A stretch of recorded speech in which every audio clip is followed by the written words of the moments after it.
Looking for some advice for some hot new games? Well, you've come to the right spot. Here to talk about is Jamin Warren. How you doing, Jamin?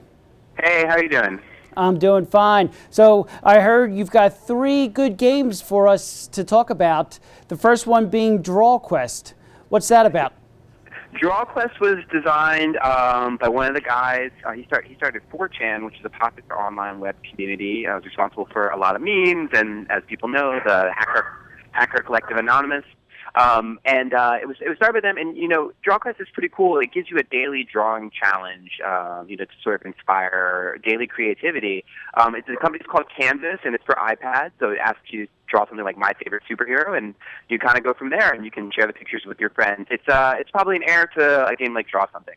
I was going to say it sounded very much like Draw Something, and then I assume as you play this more, the pictures get more challenging.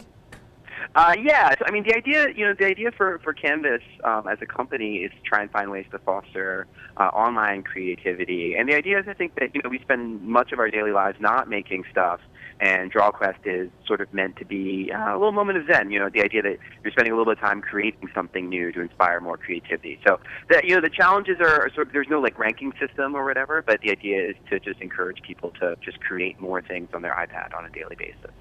Gotcha. Now, this second game intrigued me when I was looking at it because it reminded me of the Sega Genesis games of my youth, Annodyne. Can you talk about that? Sure. Annodyne is a student finalist this year for the Independent Games Festival in San Francisco, which is, it's sort of like a Sundance of games, sort of saying different independents kind of compete for this prize. And they have a student category. It kind of showcases what you're seeing more from younger designers, which is that they're taking games of their youth and then using those as experiments for games of their future. So in this case, it obviously has a lot of inspiration from games like Legend of Zelda, some of those Sega Genesis era games. But the twist is twofold. One is that you're exploring the mysteries of your character's subconscious, through these like sort of dreamlike sequences. And the other is that the sound effects and the music are sort of enchanting and haunting at the same time. You kind of think more like a David Fincher film. So yeah, it was very creepy music that it was playing. Yeah, exactly. So those are the kinds of elements that you see younger game designers kind of explore, it's sort of toying with. It's not necessarily the same kind of maybe light 8-bit kind of adventure music that you may think, but you can do something a little bit more ambient and a little bit more menacing. And who are the audience for that? Are they trying to tap into the younger generation, or are they trying to bring back people like me who may have been big gamers 20 years ago? Well, I think it's a little bit of both. I mean, like most creatives, they're making things for their contemporaries. I mean, these are young guys, Sean Hogan and Jonathan Kitaka. So, they're making games for their fellow classmates. But, the dream is to be able to inspire folks who've been playing games for quite some time. And that's something, frankly, you've seen a lot on Kickstarter, some of these older franchises, like Wasteland, for example, or Leisure Suit Larry, which are, attempting to bring older work back into the public. So I think they're having a conversation with the past and the present.